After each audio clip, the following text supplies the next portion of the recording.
Hola, ¿cómo están? Estamos ya en el segundo capítulo de Conversaciones Desastrosas. Este programa que se nos ocurrió justamente luego de haber grabado con nuestra conversación con el doctor Sergio Toro para explicarle un poco a la gente lo que es el proceso constituyente, de lo que se viene, algunos temas importantes que hay que conocer. Y bueno, se nos ocurrió ponerle este nombre jugando un poco con mi apellido, obviamente, pero también para dar un poco de relax a esta conversación. Y hoy día quise invitar a mi querido amigo que se encuentra en Londres, el doctor Javier Zajuria, con el cual quiero conversar varios temas vinculados también a aspectos que son muy importantes que la ciudadanía conozca para lo que se viene, tanto en el proceso constituyente como específicamente el 11 de abril. Así que Javier, muchas gracias por aceptar mi invitación a esta nueva locura que se me ocurrió aquí y que tú enganchas en todas las que se me ocurren. Así que gracias de nuevo. No, gracias a ti, Paulina, por invitarme a conversar sobre estos temas, que son bien interesantes. De hecho, hoy día puse en Twitter que a donde me invitaran a hablar de estos temas iba, porque creo que es clave que conversemos de esto en términos del proceso constituyente. Sí, por eso también la idea de este programa, más allá de la ironía del nombre, es tratar de acercar los temas a la gente común y corriente, que no necesariamente sabe estas cosas que nosotros estudiamos, y hacerlo en un lenguaje lo más didáctico, pedagógico, fácil, para que, bueno, se informen. Si aquí lo más importante, sobre Ujú. todo en este tiempo de pandemia, donde no va a haber tanto desarrollo, tanto despliegue territorial, vamos a tener que ocupar este sistema para informar a la ciudadanía. Así Entonces, es. partamos en el capítulo primero, conversé con Sergio sobre varios temas, pero quedó uno en el cual a mí me hicieron muchas preguntas después, en las cuales yo no tengo respuesta, Ujú. porque tampoco lo entiendo bien. Por más que tú me lo has explicado por WhatsApp, hay cosas que todavía no las entiendo. Pero es el tema de cómo se van a elegir a los 155 constituyentes, convencionales constituyentes.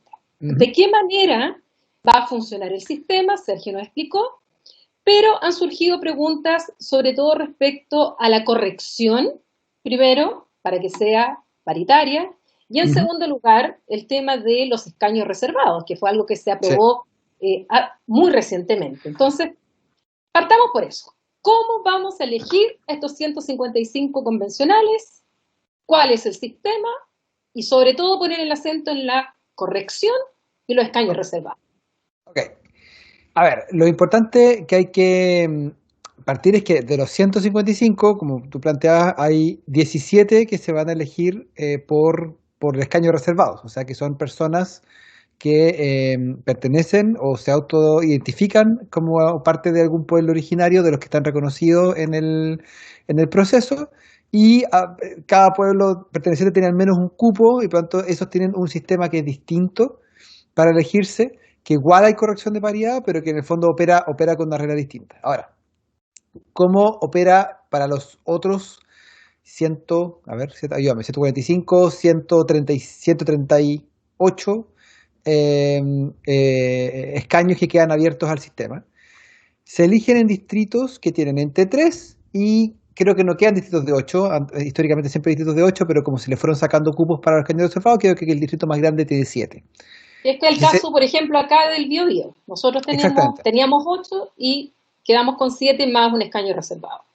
Exactamente. Entonces, en el fondo, el proceso en el que funciona es que se eligen en cada uno de estos distritos, de estos 28 distritos, se elige un número de personas por el proceso de listas y de un sistema proporcional y que se calculan con la ley de D'Hondt, que entiendo que es más o menos lo que conversaron con Sergio, que era cómo se hacía este cálculo. Lo importante aquí es que hay que entender que eh, Chile, y no solamente Chile, varios países tienen eh, un sistema parecido en el que hay una especie de proceso que yo considero personalmente contraintuitivo, porque a la gente se le pide votar por personas, pero los cupos se asignan por listas. ¿A qué me refiero con eso? Yo cuando voto por el candidato o la candidata del Distrito 20, por ejemplo, Efectivamente, mi intención como votante es que esa persona salga electa, pero en el fondo lo que estoy haciendo es que le estoy aportando votos a la lista de esa persona y puede ser que esa persona no salga electa, pero que otra persona de esa lista sea electa gracias a los votos que le dimos a los otros candidatos de la lista. O sea, eso, hay países como Uruguay, por ejemplo, donde se hace con listas cerradas, donde la gente vota por el partido, o sea, vota por el Partido Colorado, por el Frente Amplio, lo que sea el equivalente allá. Eh, y después, dentro de la lista de los partidos, hay orden de prioridad. Entonces, si es que tienen 3 escaños, son los 3 primeros nombres del partido. Si es que tienen 5 escaños, los 5 primeros nombres. Y así. Ese es más o menos cómo funciona el sistema en listas cerradas. Otros sistemas son como el sistema británico, que son sistemas mayoritarios, en los cuales las personas votan por un candidato en cada distrito y el candidato más votado sale, que es lo mismo que pasa con los alcaldes. O sea, solamente sale el más votado. Cada uno tiene ventajas y desventajas. Los sistemas mayoritarios en general en las democracias más modernas está en retirada. O sea, es un sistema que funciona mucho en sistemas más antiguos, pero cada día más los países que han ido incorporando o modificando, mejorando su proceso han elegido sistemas más proporcionales, o sea, que buscan representar de mejor forma la proporción de votos con la proporción de escaños. O sea, en el sistema chileno tenemos 28 distritos que para el caso de la constituyente tienen magnitud, es el término técnico, que es la cantidad de asientos que hay en un distrito, se le dice magnitud, que tiene una magnitud de 3 a 7. Y ahí está toda la gama, 3, 4, 5, 6, 7 distintos distritos que tienen distintas magnitudes. Eso es básicamente. Ahora, ¿cómo se hace el proceso? La gente vota, se cuentan los votos por lista, y se hace un procedimiento que se llama el DONT, que les invito a revisar el video con Sergio, que ocupó un Excel para explicar bien cómo se calcula, y se divide por 1, se divide por 2, así hasta el número de cupos, y se eligen los números más grandes, y se determina cuántos cupos le quedan a cada lista. Y después de eso se hace lo mismo dentro de cada lista por los partidos. Entonces se ve cuáles son los que le quedan a cada partido, y ahí se hace la determinación de, por ejemplo, en la lista de Chile Vamos, a RN le toca uno en el distrito 20. ¿Cuántos salieron en el distrito 20 de Chile Vamos en la última elección? ¿Tenía alguna idea? 4.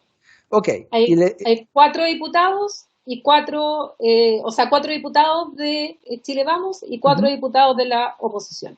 Perfecto. Entonces, en el fondo, imagínate que se repite, que tienen 4 de nuevo. En ese caso, puede que sean 2 por RN, 1 por Evópoli y 1 por UDI. Estoy inventando, pero ese puede ser la distribución.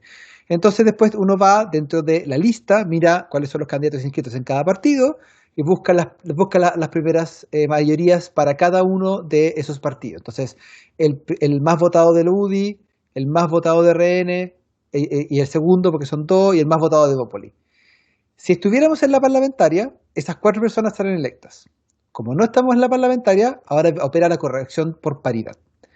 Entonces, se hace todo esto, después ocurre el resto de las listas, el Frente Amplio, la lista de la prueba, independiente no neutral, etcétera, y ponte tú que ellos ganan los otros 3 cupos. Uno para independientes no neutrales, uno para Frente Amplio y uno para la lista de la prueba. Estoy haciendo como ficción. Y ocurre que se eligen 7 mujeres. ¿Ya? Esta cuestión rara, terminaron 7 mujeres electas. Eso no puede ocurrir en el actual sistema. En el actual sistema se exige que en aquellos distritos donde la cantidad de escaños es par, 4 o 6, la mitad tiene que ser hombre y la mitad tiene que ser mujer. Y en los distritos donde la cantidad de escaños es impar, como en el caso del distrito 20, que se elige 7, no más de 4 pueden ser de un mismo sexo. O sea, se permite una diferencia, pero de no más de 1. ¿Ok? Si se eligen 3, 5, 7, no puede ser más de 1. Y eso se hace en cada distrito. Y lo que obtiene esto al final del día es que a nivel nacional no vamos a tener ninguno de los dos sexos que tengan más del 55%. O sea, en el peor de los casos va a tener 55 o 45. Más probable va a estar más cerca del 50. O sea, hay como son 155, es imposible tener mitad de mitad, pero va a haber el margen en el cual se puede mover ese porcentaje va a ser de 5 puntos para arriba, 5 puntos para abajo, dependiendo de cómo se dé la distribución por distritos. Pero ese es más o menos cómo funciona el sistema y lo que está tratando de hacer. Ahora, ¿Cómo se corrige? O cómo se corrige por paridad es que se toman las listas se ordenan por sexo. Entonces, en este caso, las 7 mujeres.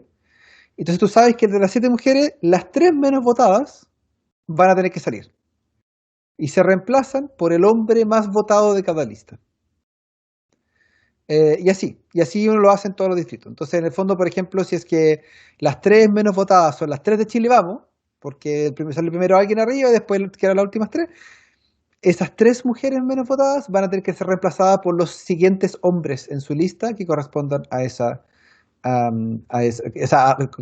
las reemplacen.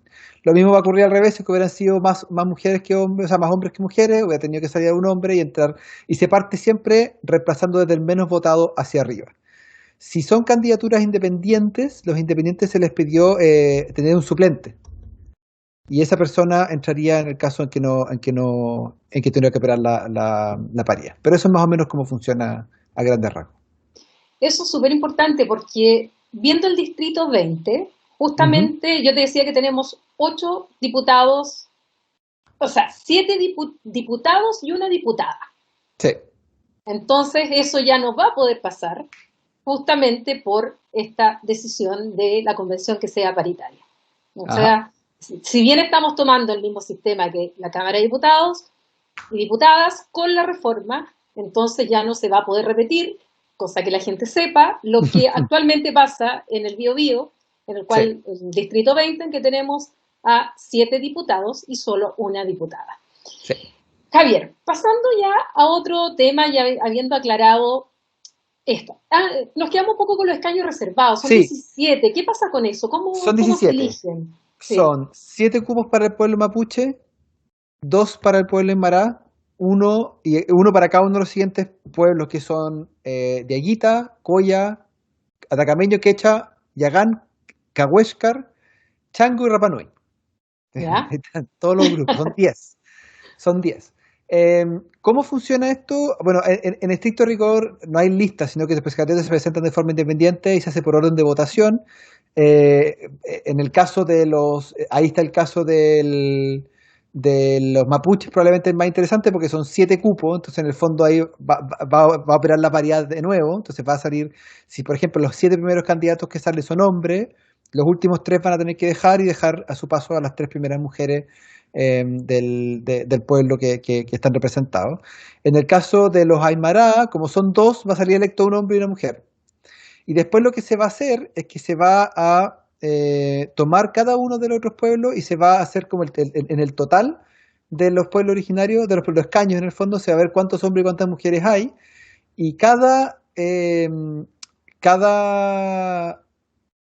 candidatura dentro de los pueblos originarios también tiene como un reemplazo. Entonces, por ejemplo, el caso interesante como el caso de los Rapa Nui, que ellos hicieron una primaria en la isla y se eligieron las 2 candidaturas, un hombre y una mujer, por definición. Por lo tanto, ellos 2 son los únicos candidatos del pueblo de Rapa Nui que van a ir a la constituyente, entonces ahí ellos automáticamente se aseguraron de que tengan al menos una persona y que ya pasaron ambos por un proceso de primaria. Pueden ser candidatos las personas que tengan calidad indígena certificada por la CONADI, y en el caso del pueblo chango creo que es el único porque se reconoció hace poco el pueblo chango dentro de los pueblos originarios chilenos, basta una declaración jurada o la solicitud de calidad indígena ante la CONADI.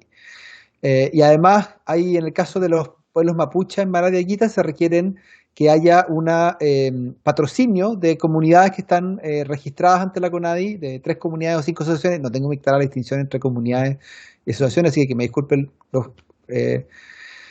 auditores que entienden mejor del tema de representación indígena en Chile, pero en el fondo ese es como el proceso, o también pueden juntar firmas, hay todo un proceso para poder inscribir estas candidaturas. Ahora, ¿quiénes pueden votar? Porque eso es importante.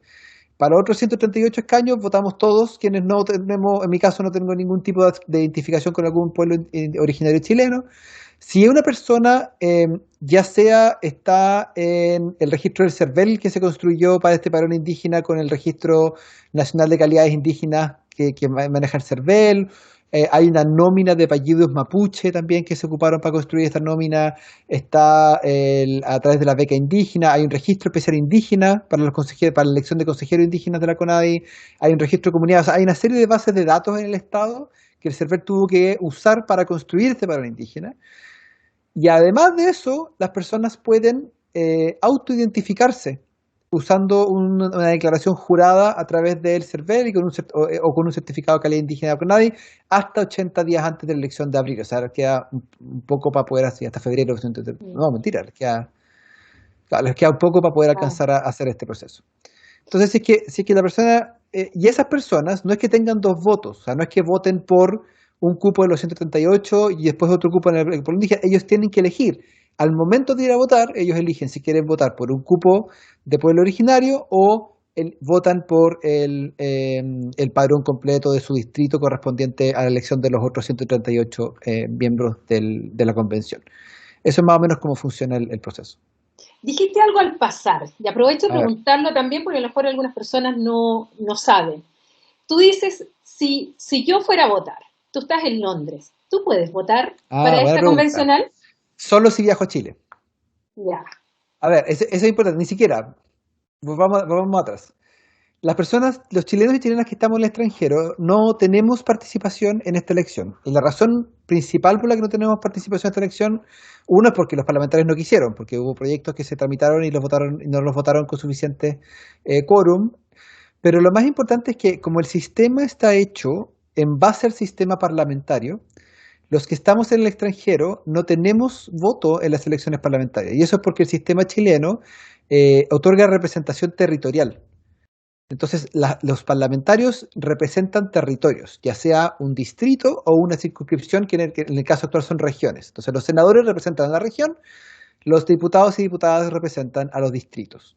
Y por lo tanto, como no hay un distrito o una región que sea chilenos en el extranjero, como podría ser en el caso francés con los territorios de ultramar, o el caso colombiano también existen ciertas visiones, como Chile no tiene eso y el sistema de los convencionales se hizo a partir del sistema parlamentario, no existió nunca una posibilidad para que quienes estamos fuera del país podamos votar y elegir convencionales. Pero sí participamos en el plebiscito de entrada, o sea, votamos a favor del apruebo o rechazo, y también vamos a participar del plebiscito de salida, porque la Constitución establece que las personas que estamos en el extranjero tenemos derecho a voto en elecciones presidenciales y en plebiscitos nacionales. Así que los que vivimos en el extranjero no podemos votar. Hubiéramos podido votar, por ejemplo, si alguien se cambia de circunscripción y se cambia a algún lugar en Chile y va a votar el 11 de abril a Chile, que en las condiciones actuales no sé qué tan factible sea pegarse el viaje a Chile, particularmente si uno viene al Reino Unido, que tenemos prohibida la entrada como el 90% del mundo en este momento. Entonces, pero no tenemos posibilidad, tampoco tenemos posibilidad de presentarnos como candidatos o candidatas. Eh, Pucha, Javier, yo habría votado por ti feliz. Contigo hubieran sido dos. Estamos al otro lado. Estamos listos. Oye, Javier, yo sé que esta pregunta es como, ya fue, pero igual quiero saber tu opinión. Dime. ¿Crees que fue el mejor sistema, el elegido, el de la Cámara de Diputados, con todas estas correcciones que se hicieron después, para elegir a los 155 convencionales? ¿O tú crees que habría sido mejor otro sistema por todo lo que estamos observando ahora en la realidad, con estas candidaturas independientes, con que el mismo sistema donde, en el fondo, mientras la magnitud sea mayor, produce un efecto, pero a medida que sea más pequeño el distrito, termina igual siendo más proporcional de lo que ocurre con lo otro, donde se le puede dar una más representación? ¿Qué opinas tú respecto a este? Algunos hablan de sorteo, otros hablan Sí. que a lo mejor podríamos haber elegido de otra forma. Yo sé que todo tiene sus ventajas y desventajas, que todo, evidentemente todo sistema busca un efecto, Ujú. pero atendiendo a la naturaleza jurídico-política, que en el fondo aquí estamos eligiendo a quienes van a redactar la Constitución, Sí. que es muy distinto a elegir un mandato representativo de 4 años, por ejemplo, de diputados y diputadas, que es para fundamentalmente legislar y fiscalizar los actos de gobierno, o para los senadores, o para un gobernador, o por un alcalde, alcaldesa o concejales, que tienen un periodo de tiempo y tienen un mandato. para realizar actividades de gobierno. Sí. En cambio aquí la naturaleza es distinta y además es inédita en la historia de Chile que dentro de, en democracia, vayamos a elegir a quienes van a redactar esta nueva constitución. ¿Qué opinas tú? A ver, yo creo que aquí se enfrentan como lo que, lo que es el ideal, lo que nos hubiera gustado en términos ideales, con lo que era posible. Y aquí como que hay que congeniar las dos cosas. Si tú me preguntas a mí qué hubiera preferido yo, así, y no tengo ningún límite, en el fondo como especie de dictador benevolente y decir como este es el sistema y punto, a mí me hubiera encantado que hubiera algún tipo de sorteo, al estilo de lo que se ocupa, por ejemplo, en las Citizens Assembly, las asambleas ciudadanas en Irlanda, en que hay un presidente o una presidenta que es designado, que es una persona que es respetado en todos los sectores políticos, alguien que tenga como un rol más de maestro de ceremonia y de llevar la discusión. Hay un trabajo técnico y una metodología establecida a priori, en la cual está claro cuáles son los pasos, y hay un grupo, 200, 300 personas, que son, o 100, da lo mismo, que son sorteadas, que están obligados a hacerlo, o sea, se les mantiene su trabajo, etcétera, hay una serie de funcionamientos, y ellos entran en un proceso deliberativo, en el que, siguiendo una metodología definida, ellos tienen que discutir distintos temas, escuchar, hacer audiencia, escuchar a la ciudadanía, recorrer el país, hacer todo un trabajo, y después emitir su veredicto respecto a qué es lo que ellos creen que podría ser mejor, y ahí el equipo técnico que los acompaña va un poco traduciendo eso en normativa y un poco haciendo ese proceso como de homogeneización y de armonización de los preceptos. Ese es un mundo bien ideal, porque ahí también hay política involucrada y los partidos van a querer meter su gente. Pero en el fondo ese sería para mí un sistema que asegura ciertos niveles de representación un poquito más es mayor representación, porque en el fondo muchas personas ni siquiera se plantean la posibilidad de ser candidato o candidata, y en este caso le puede caer a cualquiera. Dicho eso, yo me di cuenta rápidamente que era bien imposible que eso ocurriera, porque en el fondo el nivel de desconfianza es gigante, también hay mucho interés dando vuelta, y había una necesidad de encontrar un mecanismo, creo yo, un mecanismo que fuera más o menos conocido, para que no fuera como reinventar la rueda, que tuviera cierto nivel de legitimidad, al menos dentro de los espacios políticos, y también que asegurara un mínimo de representación regional. Yo creo que eso es una de las cosas, porque nosotros pensamos que cuando uno piensa en alternativas se le ocurre que puede ser, qué sé yo, un sistema mucho más representativo, pero probablemente la alternativa es un sistema menos representativo, como por ejemplo el que hay en Israel o el que hay en Río de Janeiro, que es todo el país un mismo distrito. Eso hubiera sido terrible para la representación de regiones extremas, por ejemplo. Hubiera sido terrible Paysén, hubiera sido terrible Parica, porque el nivel de población es mucho más bajo y hubieran elegido muchas menos personas de las que se eligen. O sea, la gracia que tiene el sistema actual es que establece un piso mínimo de 3 para todas las regiones. Y eso, sobre todo en regiones que tienen poblaciones muy chicas, les permite un mínimo nivel de representatividad. Entonces, me hubiera gustado, por ejemplo, que los independientes pudieran pactar listas sus pactos dentro de las listas, para poder para poder hacer más fácil el proceso de inscripción, haberles otorgado más capacidad de negociación dentro de los partidos, pero también haber obligado a los partidos a abrir la puerta. Me hubiera gustado quizás cambiar un poco los números, como tú decías, aumentar el número, de porque es 155. Siempre se ha dicho que podrían haber sido 250, pero manteniendo los mismos correlación de fuerza, y así tenemos distritos que son de magnitud más grande, o sea que se eligen más escaños en ese distrito, y por lo tanto, automáticamente, por el solo hecho de tener distritos más grandes, la representatividad de esos distritos aumenta. Sí, me hubiera gustado algo así. Ahora, yo no sé, y esa es una pregunta para los actores que estuvieron involucrados en la negociación, si había agua en esa piscina. Yo tengo la impresión que había re poca agua en esa piscina. Bien, pasemos ahora a otro tema que quiero conversar contigo, porque yo sé que es Uh-huh. parte de tu especialidad. De la forma de gobierno, porque dentro de lo que se establece en una constitución, y que es muy Uh-huh. importante, es justamente la relación que existe entre el Poder Ejecutivo y el Legislativo. Sí. Y de esa relación, nosotros surge lo que podemos llamar la forma de gobierno de un Estado. Ya hay varias alternativas y me gustaría que le explicaras a la gente qué alternativas hay de esta Ya. combinación, de este juego de competencias, este equilibrio entre ambos.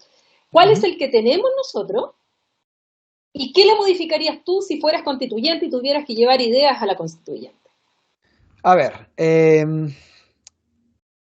el sistema chileno es un sistema que se llama presidencialista y que es heredero en gran parte de la tradición norteamericana del presidencialismo y de la división de poderes. O sea, toda esta lógica de los pesos y contrapesos, eh, y tiene mucho, las repúblicas latinoamericanas en general son herederas del proceso revolucionario norteamericano, o sea, que partió mucho antes de los procesos de independencia, pero sirvió de modelo en muchos sentidos para o sea, si uno revisa los mapas, de hecho, te puedo mostrar un mapa. ¿Puedo compartir pantalla? Sí, puedes compartir. A ver, veamos si Aunque no podemos hacer. estamos preparados, dices tú. Aquí no estamos preparados para esto. Sí. Aunque no estamos preparados, Eh, hagámosle la competencia a Toro que trajo ahí todo preparado sí, a su ver si repartición en distritos. se ve bien. Sí, se Se ve. ve bien. Ya. Perfecto. Este mapa que está aquí, mire, algo hice ahí y murió. Este mapa que está aquí muestra los países dependiendo de sus distintos sistemas. El ¿Ya? azul es el sistema presidencial y como te decía, si uno mira es América Latina y América desde Estados Unidos hasta Chile es casi completo un sistema presidencialista. ¿Qué significa un sistema presidencialista? En que el Poder Ejecutivo concentra dos funciones claves, que es el poder, la jefatura de gobierno, o sea, controlan todo lo que es el aparataje del gobierno, y además controlan el Estado, o sea, la jefatura de Estado, que tiene, entre otras cosas, por ejemplo, la representación internacional, o sea, el trabajo de llevar adelante las relaciones internacionales, la representación entre otros estados, etcétera. Ahora, ese no es el único sistema ni por lejos. Existen otros sistemas como los sistemas parlamentarios, que es el rojo que vemos en esta imagen, y que en gran parte son también herederos de la tradición, o más bien se llaman sistemas parlamentarios constitucionales de monarquía, que es el rojo, y también está el sistema parlamentario sin monarquía o sin monarquía constitucional, que podría ser que es el naranjo que nosotros vemos acá. Y ahí está India, está Alemania, está casi toda Europa, algunos países de África también. Y este sistema, y Canadá, y este sistema lo que hace es que el Parlamento es el que concentra el poder o la soberanía, y sobre esa soberanía es que se define quién dirige el gobierno, pero hay alguien más que está a cargo del Estado. Eso es como lo importante. Ahora, déjame hacer como la segunda pata. Uno de los principios centrales del presidencialismo, y es lo que se enseña bueno, cuando se enseñaba educación física y ahora se volvió, pero es como de las cosas que uno le enseñan como, y cuando uno entra a estudiar derecho te lo meten así como casi que un tatuaje, es la importancia de la separación de poderes. Es decir, y la teoría que viene desde el federalista y de Madison, de la idea de los frenos y contrapesos. O sea, que los distintos partes del Estado, que lo vamos a llamar parte ahora porque se le denominan poderes del Estado, tienen que tener la capacidad, tienen que tener autonomía para ejercer sus funciones, pero también la capacidad de controlar a los otros poderes en caso de que estos se pasen a llevar el proceso. Entonces, en el fondo, el sistema clásico que nosotros tenemos, un sistema en que hay tres poderes, está el Congreso, está el Ejecutivo y está el Poder Judicial. Entonces hay elementos, por ejemplo, en el caso de chileno, en que el presidente participa en el nombramiento de ministros de la Corte Suprema. La Corte Suprema, a su vez, tiene jurisdicción sobre los actos que realice el presidente del Congreso, y el Congreso, la Cámara de Diputados, tiene capacidad de fiscalización sobre el Ejecutivo. Y así, y también el Senado está involucrado en el nombramiento de los ministros de la Corte Suprema. Entonces, en el fondo hay distintos elementos que permiten esta interacción en la que se van controlando entre ellos. La diferencia con los sistemas parlamentarios es que al menos entre el Parlamento y el Ejecutivo no existe tal distinción. O sea, hay control, hay como accountability sobre el gobierno, pero el gobierno nace desde el Parlamento. Es decir, las personas votan por sus representantes se juntan, forman un gobierno, o sea, los partidos negocian entre ellos, forman un gobierno. El líder del partido más votado de esa coalición se convierte en el primer ministro o la primera ministra y elige como ministros de su gobierno a distintos parlamentarios de esa coalición y le entrega carteras. Entonces, por ejemplo, el caso, si que alguno ha visto Borgen, yo sé que te encanta la serie, que dicen ya a los verdes le entregamos la cartera de medio ambiente, a qué sé yo, a los socialistas les entregamos la cartera de trabajo, y los partidos se toman estos espacios y ocupan esos espacios dentro de sus países. Hay otros sistemas como el sistema británico, que es básicamente bipartidista, entonces en general es el Partido Laborista o el Partido Conservador los que tienen a cargo todo el gobierno. Y la gracia de esto es que en la medida en que estas coaliciones se caen, se rompe el gobierno y hay que llamar a elecciones de nuevo o los partidos negocian para poder reconstruir el gobierno y así es como funciona. Entonces no hay una división tan estricta entre el Ejecutivo, que en el caso de los sistemas presidenciales la gente vota por un presidente y ese presidente construye su gabinete con independencia del resto de los poderes del Estado, mientras que en el caso de los sistemas parlamentarios, el Parlamento se pone de acuerdo, forma gobierno, se elige un primer ministro o una primera ministra y esa persona saca del Parlamento a quienes van a ser sus ministros y ministras en el gabinete. Eso es más o menos cómo funciona el sistema. Y los países que son parlamentarios han ido mutando a tener un sistema judicial independiente. Antes no lo tenían. Antes, por ejemplo, en el caso del Reino Unido, hasta el 2005 la Corte Suprema era parte de la Cámara de los Lords. No era parte del Parlamento, o sea, todo estaba en el Parlamento. Ahora, por eso que en el caso de Pinochet fueron los Lords quienes definieron la suerte de Pinochet. Exactamente. Entonces, pero eso hay que entender el caso británico, hay que entenderlo en su contexto, que es un parlamento que viene del 1200, que ha ido construyéndose en el tiempo. O sea, no es que alguien se sentó a diseñarlo y decir, vamos a hacer una Cámara de los Lords que no sea electa, vamos a hacer... No, ha sido un proceso profundamente evolutivo, por lo tanto no es tan fácil usarlo como punto de referencia. Pero, dale. No, que quería destacar para que la gente entienda, porque como nosotros estamos tan acostumbrados de que por un lado tenemos el gobierno y por otro lado tenemos el poder legislativo y que son incompatibles los cargos, o sea, si tú estás en el gobierno no puedes estar en el Parlamento. De hecho, hemos visto casos en que han renunciado al Parlamento para irse al Ejecutivo. En el caso británico en particular, no es así. De hecho, Theresa May o Boris Johnson, ellos son parlamentarios y tienen que ser elegidos dentro de su circunscripción y una vez elegidos, ellos pasan también a liderar, si es que lideran los partidos, pasan a ser primer ministro. Y los ministros, a su vez, también son parlamentarios dentro de alguno de estas circunscripciones. Entonces, porque eso puede sonar súper raro para nosotros que tenemos, como tú dices, otro sistema. Pero eso a su vez ha producido lo que se llama la rotativa ministerial. Sí. Es decir, esa facilidad de hacer caer, incluso porque algunos parlamentarios quieren estar en el gobierno. Sí. Entonces empiezan a quitarle las confianzas y empiezan el caso italiano es el ejemplo más claro, de rotativas ministeriales donde los gobiernos además que hay fragmentación, mucha fragmentación política en los italianos, a diferencia del sistema británico, y por lo mismo su sistema electoral que tenían mayoritario, lo fueron modificando de a poco para hacer, o sea, proporcional, lo fueron haciendo también cada vez más mayoritario.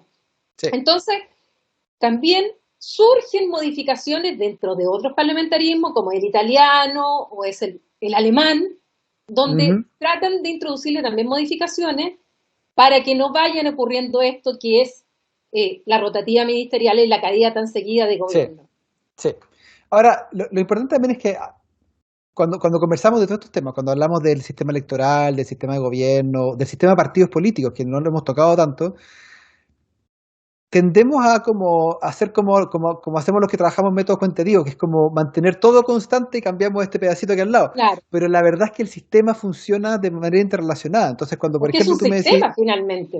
Exactamente. Cuando tú me decís, por ejemplo, el sistema italiano, y yo digo, claro, pero el problema del sistema italiano no es tanto, creo yo, el sistema de gobierno, sino que es la debilidad de los partidos políticos. Exacto. Y cómo partidos como la Liga o como el Cinco Estrellas, el movimiento de Cinco Estrellas han ido creciendo a costa del derrumbe de los partidos tradicionales. El sistema peruano, presidencialista, pero ya viste lo que ha ocurrido con la rotación de presidentes, gracias a la absoluta desintegración del sistema de partidos. Entonces, ningún sistema es inmune a cuando el sistema político está de capa caída. Y en ese Sí. sentido es importante tenerlo claro.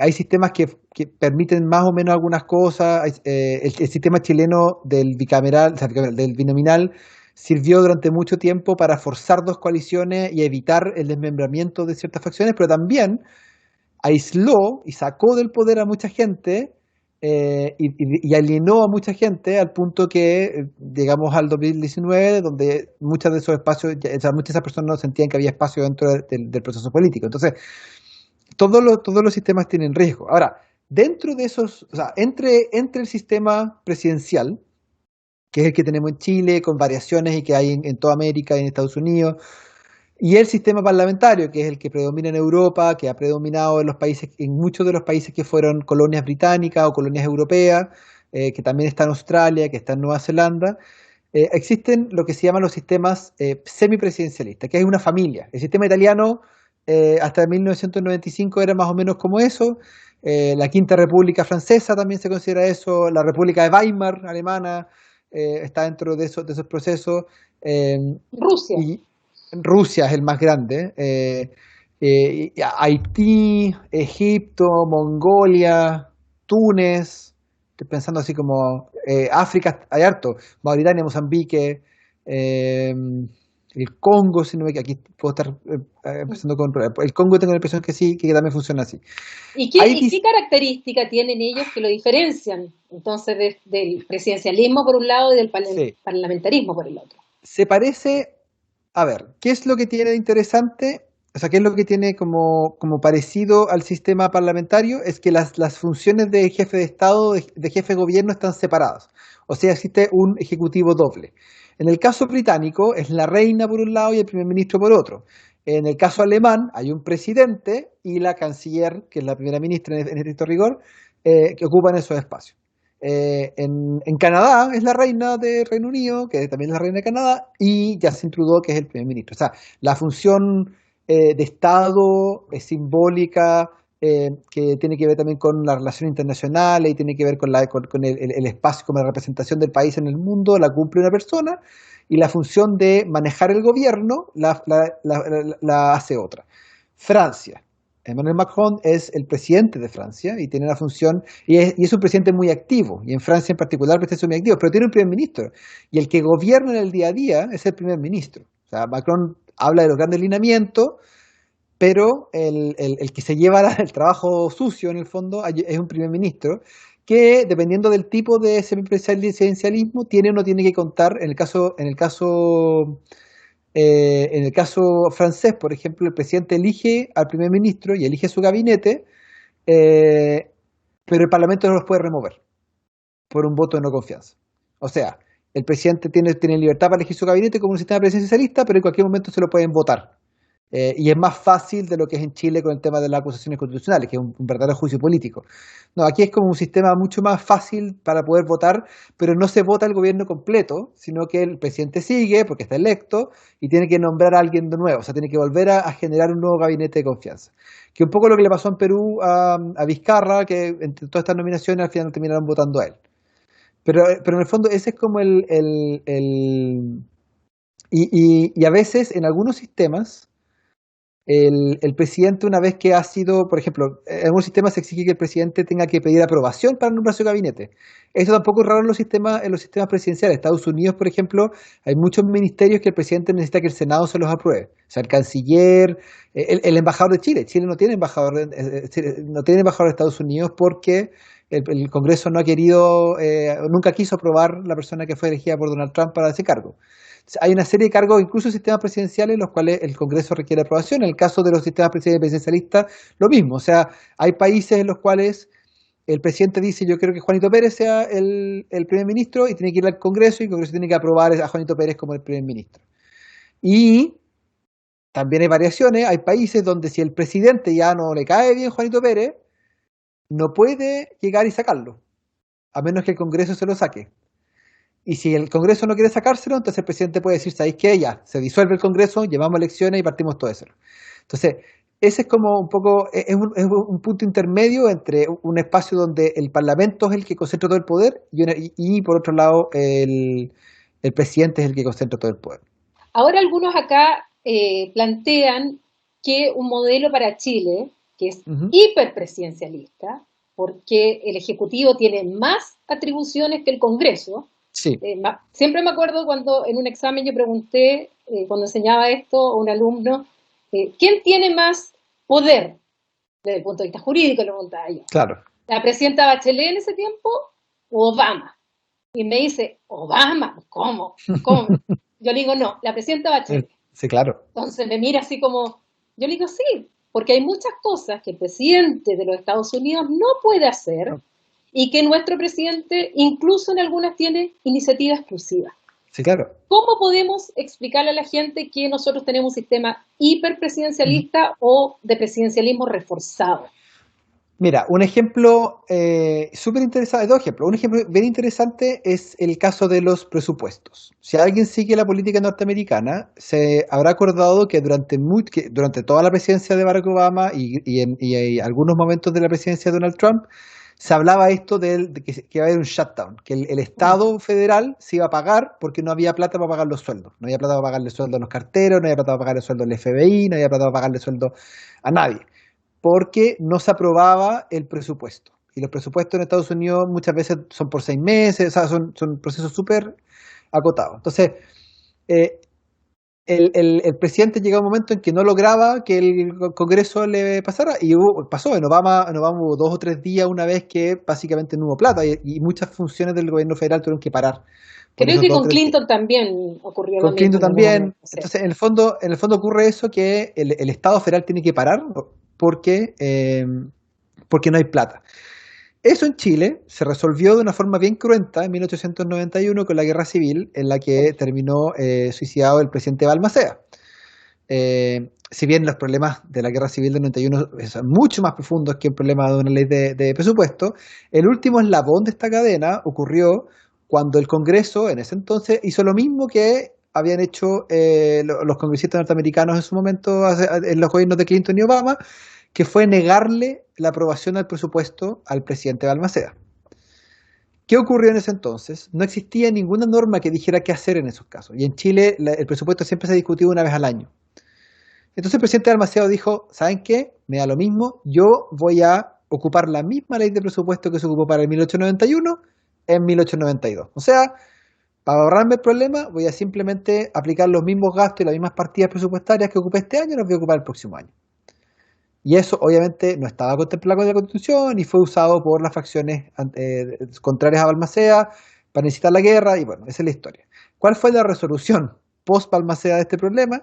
Establecer una cláusula que si la ley de presupuesto no está aprobada hasta una cierta fecha, entonces se daba por aprobado el proyecto del Ejecutivo, que es lo que sigue hasta el día de hoy. O sea, si es que creo que es el 30 de noviembre, si no me equivoco, la fecha límite, si es que el presupuesto no está aprobado para esa fecha, se da por promulgada y no publicada, pero se da por aprobada la ley de presupuesto del proyecto original que presenta el gobierno. Bueno, Entonces el esa gobierno, es una gran herramienta que tiene el exactamente. Ejecutivo para no ser presionado por el Legislativo.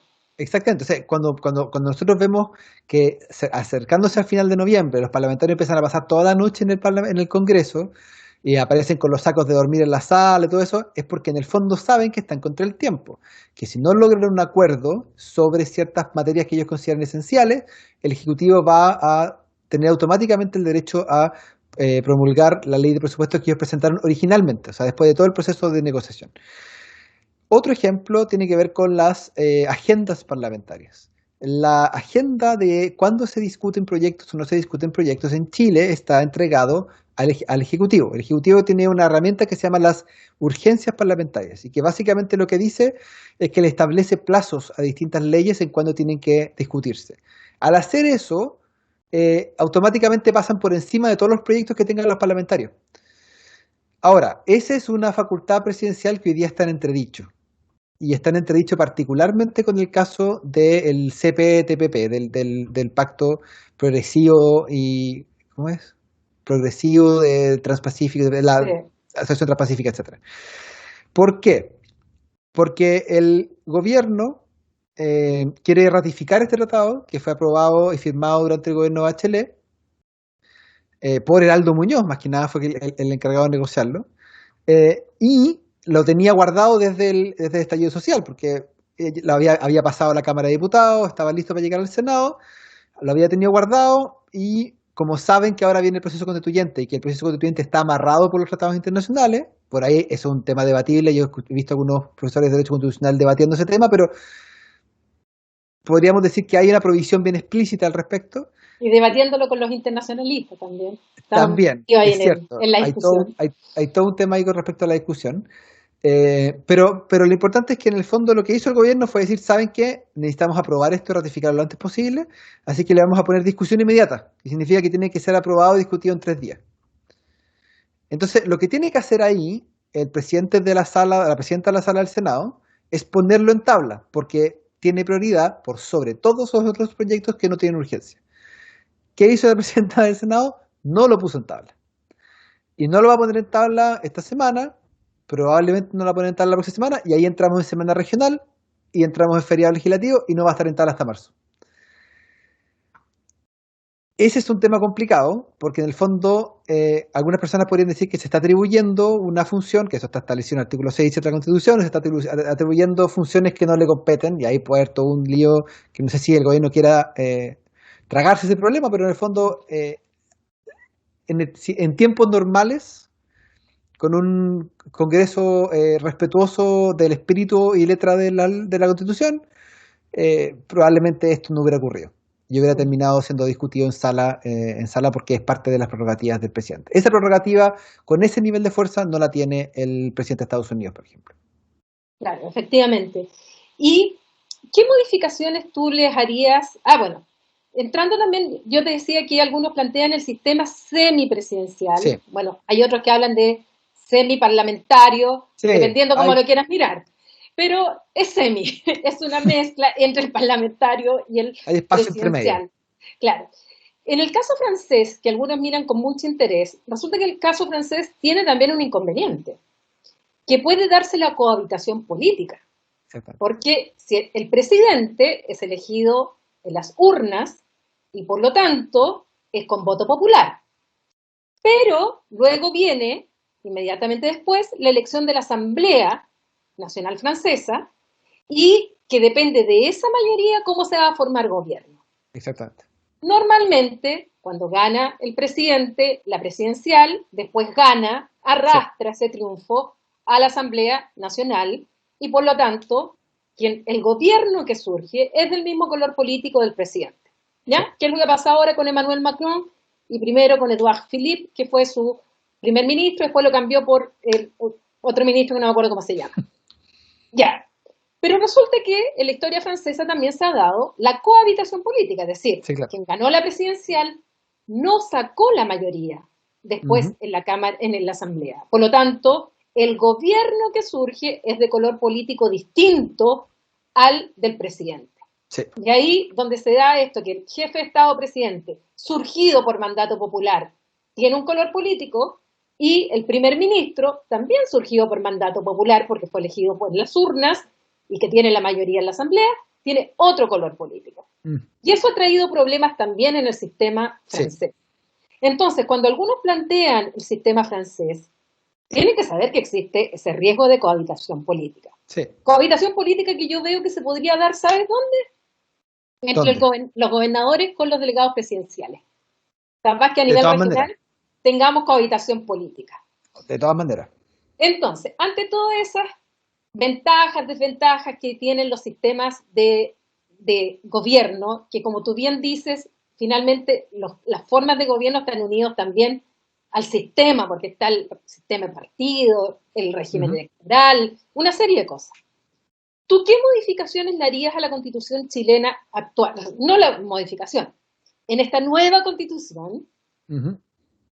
¿qué forma de gobierno a ti te convence más no copiando, ¿eh? Porque yo creo que una de las cosas malas que hemos hecho en América Latina es que copiamos sin tener los mismos factores como resultan. O sea, Uruguay copió Suiza y no le funcionó de la misma manera la democracia semidirecta. Y el sistema directorial, que ese es otro al cual no vamos a hablar. No. Pero ¿en cuál nos podríamos inspirar? Porque a mí me gusta más hablar de la palabra inspiración que copia. ¿Cuál crees tú? A ver, yo creo que más que plantear un sistema, porque la respuesta más honesta es que no tengo claro cuál es mi favorito en términos de, yo dijera, tengo mi favorito en el sistema electoral, y ahí feliz de que lo conversemos. Una pausa porque se me está acabando la batería. Como esto es súper doméstico, tengo que enchufar la batería. Voy a poner música incidental en este caso.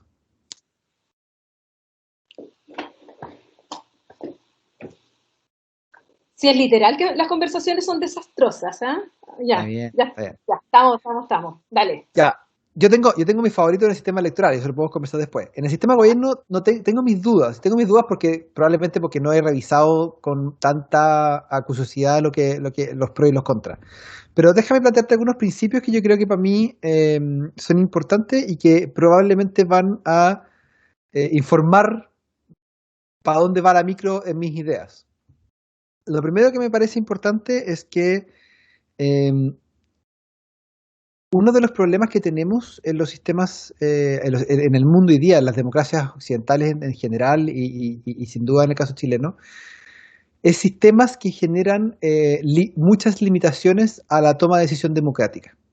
O sea, si nosotros, por ejemplo, revisamos gran parte de la literatura sobre populismo, ¿dónde crecen más fácilmente los populismos? Cuando las élites capturan los procesos democráticos e impiden la participación política, ya sea a nivel territorial, a nivel de distintas visiones políticas, etc. Entonces, hoy día lo que tenemos es un problema. En la literatura en inglés le dicen de constraint choices, o sea que las personas su capacidad de elección está muy limitada por el sistema. Ya sea porque el sistema electoral es muy limitado o ya sea porque el sistema de gobierno no permite que por ejemplo, un ejecutivo tenga poder de ejecución. Déjame ponerte un ejemplo. Barack Obama en su primer gobierno, su primer mandato de 4 años, enfrentó una minoría en el Congreso.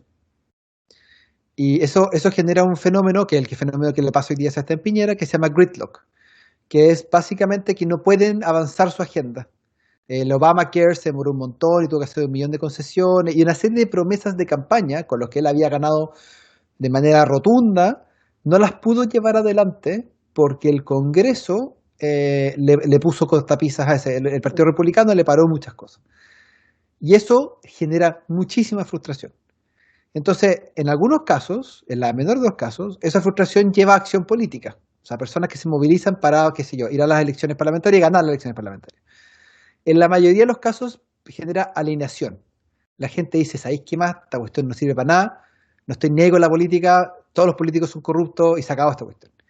Y eso es caldo de cultivo para los populismos, y es caldo de cultivo para la antipolítica, y es caldo de cultivo para el antielitismo, etc. Entonces yo creo que tenemos una deuda de cómo generar un sistema eficiente, democrático, responsable, etcétera, pero que no deje de lado la importancia de ser capaz de representar distintas visiones políticas y ser capaz de representar a distintas, y también de otorgarle a los gobiernos electos la capacidad de llevar adelante sus agendas.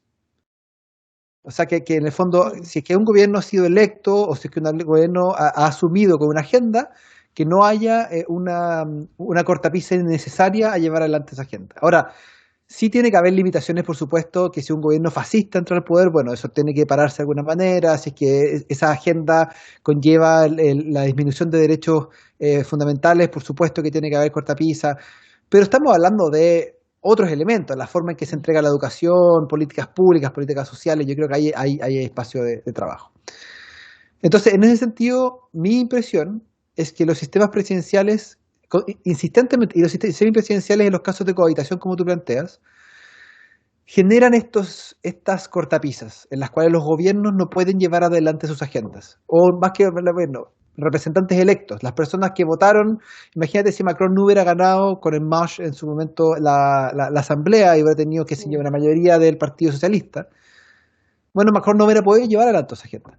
Y los votantes de Macron, que es un discurso completamente como renovado, centrista, antipolítico, anti-Le Pen y en ese entonces el Frente Nacional, se hubieran sentido profundamente frustrados. Y eso ocurre también, por ejemplo, a nivel de la Unión Europea. Sarah Hobart, que trabaja en el ESI, ha estudiado un montón sobre cómo el hecho de que muchas decisiones de política pública están basadas en Bruselas genera frustración en los votantes. Porque los votantes dicen, yo voté por un gobierno para que implemente, qué sé yo, el sistema con que el que vamos a hacer la pesca, que es lo que pasa el tema del Reino Unido, y ocurre que ese gobierno no tiene ningún poder para eso porque está atado por el tratado que firmó con la Unión Europea, que es cierto, más allá de que yo considere que la Unión Europea tiene más pros que contras, etcétera, es cierto que efectivamente gran parte de lo que hace este tratado es manejar las cesiones de soberanía que hacen los países. Entonces, en el fondo, cuando uno tiene esos sistemas en los cuales los gobiernos no pueden llevar adelante sus agendas, eso genera frustración y esa frustración hoy día nos tiene en una crisis a nivel, creo yo, de democracias occidentales bastante grande, en distintos matices. Entonces, a mí me gusta un sistema que sea capaz que sea capaz de absorber esas distintas demandas de mejor manera. Y ahí yo creo que los sistemas parlamentarios corren con ventaja. No quiere decir que sean ideales ni que solucionen todos los problemas, pero corren con ventaja. Corren con ventaja por dos cosas. Una, porque permiten que las coaliciones políticas se formen después de la votación. O sea, los partidos sacan una cantidad de escaños electos a partir de sus programas de gobierno, que son profundamente sinceros porque están tratando de promover una agenda. Las votantes votan y qué sé yo, si le dan un 20% a los verdes, bueno, entonces, y los verdes entran a formar parte del gobierno, tenemos claro que va a haber una agenda ambiental fuerte porque los verdes se movieron para eso. Entonces, en el fondo, hacen que el ejercicio de formar gobiernos esté basado en el verdadero peso electoral y eso también creo yo que permite que aquellas personas que votaron por esos partidos se sientan mucho más representados por los espacios de esos gobiernos. Expliquémosle a la gente que en el caso chileno, eso se negocia antes de la elección. Exactamente. En el caso chileno, miremos el caso de la constituyente. En el caso chileno tenemos una lista en la derecha, en la cual tenemos desde Evópoli, que podría ser llamado como la centro derecha, que tienen visiones liberales, hay muchos dentro de Evópoli que plantean, por ejemplo, que son abiertos a la globalización, que están de acuerdo con los derechos de los migrantes, que creen en la autonomía individual de las mujeres respecto al tema del aborto, etcétera. Y van en la misma coalición con el Partido Republicano, que es un partido de ultraderecha, que es un partido nacionalista, que es un partido antiglobalista, que es un partido que está defendiendo posturas ultraconservadoras en temas de valóricos, en temas sociales. Tienen obviamente cosas en común, si no, no podrían estar juntos, pero tienen muchas diferencias en temas importantes. Entonces, cuando las personas votan por esa coalición, muchos de ellos van a tener que cerrar los ojos, ya sea los que son partidarios del pinochetismo ultra, van a tener que cerrar los ojos para poder votar en una misma coalición con los que están más al centro, como los que están más al centro van a tener que cerrar los ojos y decir, sabes que ya filo, voy y voto con los que están más a la derecha. Si tuviéramos un sistema en el que la coalición se forma después de la elección, cada partido iría por su cuenta y el proceso es que después los partidos se juntan y dicen, oye, yo tengo 20, armémonos, juntémonos. Ahora, eso suena súper bien en el papel, pero ese ejercicio de juntarse tampoco es tan fácil. Y por lo tanto ahí uno tiene, por ejemplo, que establecer ciertas como resguardos. Por ejemplo, que el caso español, partidos con menos de cierta porcentaje de votos no pueden entrar, porque van a desordenar mucho el proceso. Entonces tú necesitas mínimo de cierta cantidad. Partidos que hay ciertos plazos para la formación de gobierno. Entonces, si no se forma gobierno, se hace elección de nuevo. Y si se hace elección de nuevo, es un gasto de plata, es un gasto de tiempo. Entonces, en el fondo, a los partidos no les conviene. O sea, uno trabaja con los incentivos para que los partidos operen y hagan ese proceso. Y también uno tiene que tener partidos meramente consolidados, o sea, ciertamente consolidados, porque si no, no pueden ser capaces. El sistema chileno, como es heredero de las posiciones que tenían en la dictadura y del plebiscito de 88, y después pasamos más de 20 años con un sistema que forzó dos coaliciones, la frontera entre la izquierda y la derecha todavía sigue muy, muy grande, es muy dura. Los que cruzan de un lado a otro son vistos como traidores. Y mientras que en otros países Angela Merkel se ha mantenido en el poder por todos estos años, porque un gobierno ha negociado con los socialistas, el gobierno siguiente va y negocia con los socios más a la derecha, y en el fondo ella ha ocupado su rol en el centro para ir formando alianzas de gobierno dependiendo de cómo le va en las elecciones. A mí Solo ese se negó, solo se negó Ujú, a una alianza regional con la ultraderecha. exactamente. De hecho, Y hubo crisis política, porque ella intervino y dijo la ultraderecha nunca. exactamente. Que no fue lo que hizo en su momento el Partido Popular Español, que le permitió, si no me equivoco, en Valencia, puedo estar equivocado, a Vox formar parte del gobierno regional junto con el Partido En Popular varios, y hay en con varios, Ciudadanos. hay varios locales en los cuales Exactamente. se permitió las coaliciones con Vox. Se permitió a Vox y a Ciudadanos, que a Ciudadanos le costó Claro, carísimo esas alianzas en términos casi electorales. desaparecieron. Y de hecho, el nuevo líder del Partido Popular ha decidido volver a retomar el discurso contra Vox, y de hecho, cuando fue la moción de censura que Vox promovió contra el gobierno de Sánchez y de Iglesia, el presidente del Partido Popular, que es el partido de centro-derecha tradicional español, dijo: no, señores, o sea, con la ultra a ninguna parte. Se acabó. Esto no es así no funciona. Pero bueno, esa es otra discusión que podemos tener. De hecho, vamos a tener y va a aparecer por ahí. Pero en el fondo, a mí me gusta un sistema en el que esa decisión se toma después, con el peso electoral y con muchos resguardos para evitar que esto funcione. Por lo tanto, un sistema más parlamentario que presidencial me parece más razonable. Creo que el país necesita que haya distintos espacios de representación, que una de las maneras en las que nosotros podemos mejorar el proceso de participación política y legitimidad es que las personas tengan opciones, mayores opciones. En Chile, durante muchos años, hemos centrado el problema de la participación electoral en la demanda, en los votantes. Las personas no están informadas, las personas no están interesadas, las personas no son responsables. Y hemos mirado poco el lado de la oferta.